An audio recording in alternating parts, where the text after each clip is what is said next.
So, you know how every few years a politician comes along with a plan so big, so ambitious, they give it a name that sounds like a blockbuster movie? The Patriot Act, the New Deal? Well, get ready for the sequel you didn't know you were waiting for, Trump's Big Bill 2025. Now I know what you're thinking, another political bill sounds like a great way to fall asleep.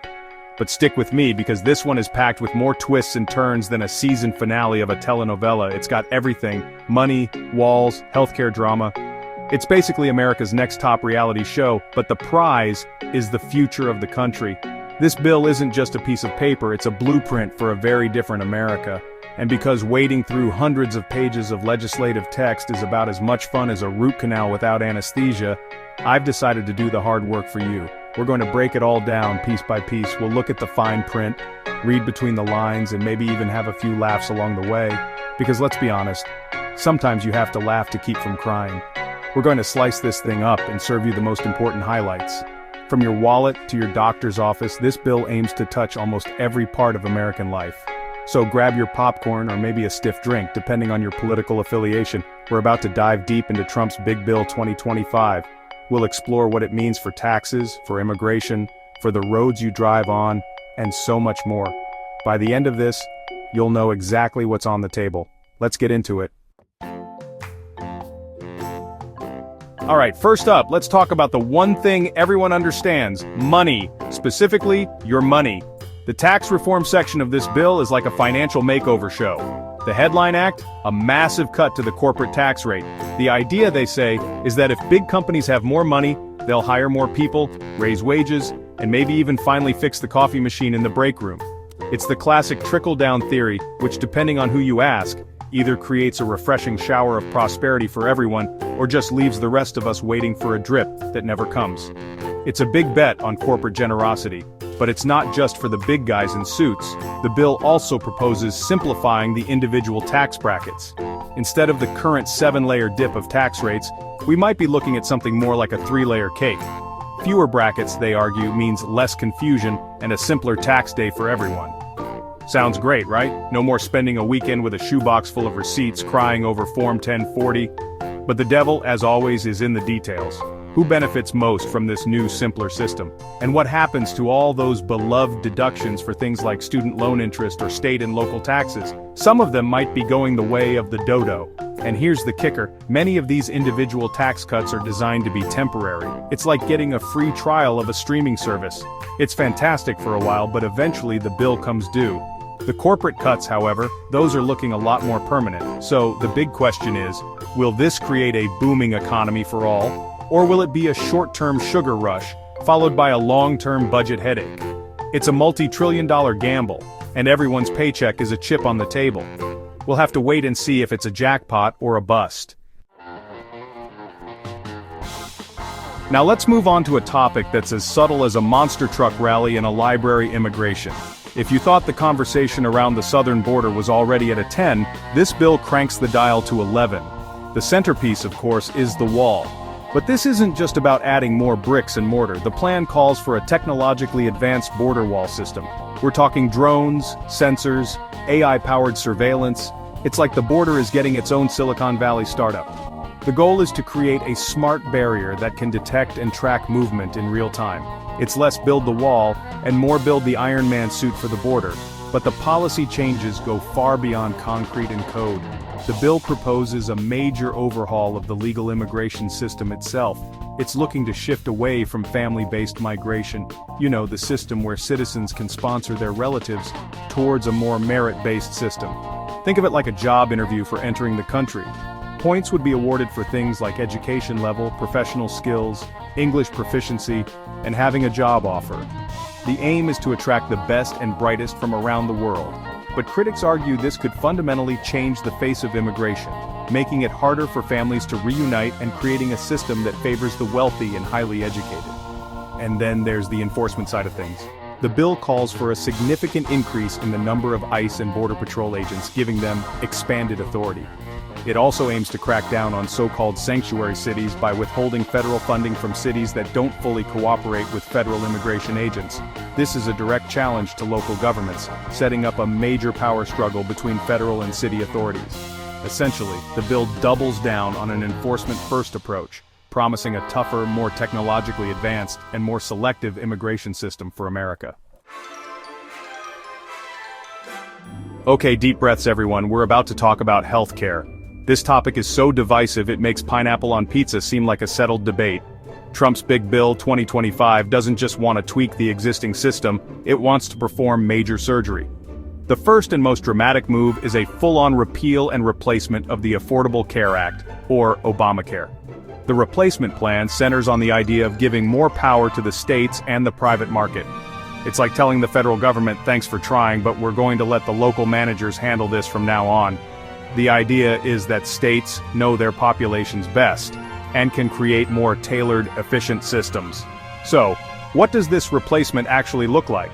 Instead of federal subsidies to help people buy insurance, the bill proposes block grants to states.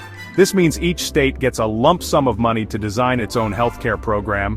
One state might use it for high-risk pools for people with pre-existing conditions, another might offer tax credits.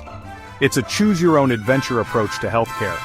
Supporters say this fosters innovation and competition, driving down costs. But opponents worry it could create a patchwork of coverage where the quality of your healthcare depends heavily on your zip code, potentially leaving millions with less protection than they have now. A key part of this new world would be the sale of insurance across state lines. Right now, an insurer in Texas can't easily sell a plan to someone in California. This bill would tear down those walls, in theory creating a national marketplace where dozens of companies compete for your business, lowering premiums. It sounds good, but there's a catch. Critics fear this could lead to a race to the bottom, where insurance companies flock to states with the weakest regulations, offering cheap, bare-bones plans that don't cover much when you actually get sick. It's a massive shift from a system of regulated benefits to one of market-driven choice. Let's shift gears to something everyone can get behind, unless you're a stockholder in a company that fixes flat tires infrastructure. America's roads, bridges, and airports are famously in rough shape. Some of our infrastructure is so old it probably remembers when the Dead Sea was just feeling a little under the weather. This bill proposes a massive 10-year investment plan to fix all of that. We're talking about a huge injection of federal money aimed at modernizing everything from the highways you drive on to the pipes that bring you water. It's the kind of project that promises lots of jobs and lots of orange construction cones. The plan isn't just about patching up potholes though. It has a strong focus on next-generation infrastructure projects. Think nationwide high-speed internet, a modernized electrical grid that can handle renewable energy, and even seed money for futuristic projects like high-speed rail corridors. The vision is to not just repair the America of the past, but to build the America of the future. It's an ambitious, nation-building exercise that aims to make the country more competitive on the global stage. It's like the whole country is getting a massive upgrade, moving from dial-up to fiber optic. But where does all this money come from? That's the billion-dollar question, or rather, the trillion-dollar question. The bill proposes a mix of funding mechanisms. A significant portion would come from direct federal spending, which, you guessed it, adds to the national debt. But it also relies heavily on public-private partnerships, or P3S. This means a private company might pay to build a new bridge, in exchange for the right to collect tolls on it for the next 50 years. Supporters say this is a smart way to leverage private investment. But critics worry it could lead to the privatization of public assets, with everyday citizens paying fees for things that used to be free. Last, but certainly not least, let's talk about the defense budget. In the world of government spending, the Pentagon is the heavyweight champion, and this bill is its new, high-protein diet. The proposal calls for a substantial increase in military spending across the board. We're not just talking about a little extra cash for new boots and bullets. This is a significant boost designed to project American strength and modernize the armed forces. The idea is to ensure the United States military remains the most powerful and technologically advanced fighting force in the world, capable of confronting threats from global rivals and non-state actors alike. So where is this new money going? A huge chunk is earmarked for what they call strategic modernization. This means upgrading America's nuclear arsenal, the submarines, the bombers, the missiles. It's the ultimate insurance policy, and it's getting a very expensive update. There's also a major investment in cutting-edge military technology, artificial intelligence, autonomous weapon systems, yes, killer robots, cyber warfare capabilities, and the expansion of the Space Force. The goal is to dominate not just on land, sea, and air, but also in the emerging battlefields of cyberspace and outer space. It's a sci-fi arms race, and this bill is putting a lot of chips on the table. Of course, a spending increase this large comes with a heated debate. Proponents argue that a strong military is the ultimate deterrent, preventing wars before they start and protecting American interests abroad. They point to rising global tensions and say this is a necessary investment in national security. On the other hand, critics question the sheer scale of the increase. They argue that the money could be better spent on domestic priorities like education or healthcare. They also raise concerns about fueling a new global arms race, making the world a more dangerous, not safer place. It's the classic guns versus butter debate, and this bill is ordering a whole lot of guns. And there you have it. From your taxes to your border, from your healthcare to the heavens above, Trump's Big Bill 2025 is a plan that leaves no stone unturned. It's a bold, ambitious, and deeply divisive vision for the future of the United States. We've walked through the 5 biggest highlights: a major tax overhaul favoring corporations, a tech-heavy and merit-based immigration system, a state-controlled healthcare market, a massive infrastructure spend, and a supercharged military budget. Each one of these is a political earthquake on its own. Together, they represent a fundamental reshaping of the country. This isn't just political theater. The decisions made in bills like this have real-world consequences that will echo for decades. They will determine the opportunities available to you, the safety nets you can rely on, and the kind of country you leave for the next generation.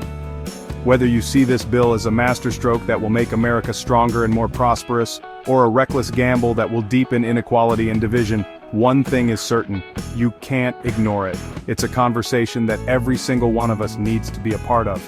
Now I want to hear from you. We've covered a lot of ground, but which of these highlights do you think will have the biggest impact on your life and on the country as a whole? Is it the tax changes, the immigration overhaul, the healthcare shakeup? Jump into the comments below and let me know what you think. Let's get a real discussion going, because the more we talk about this stuff, the better equipped we all are to navigate what comes next. Thanks for watching.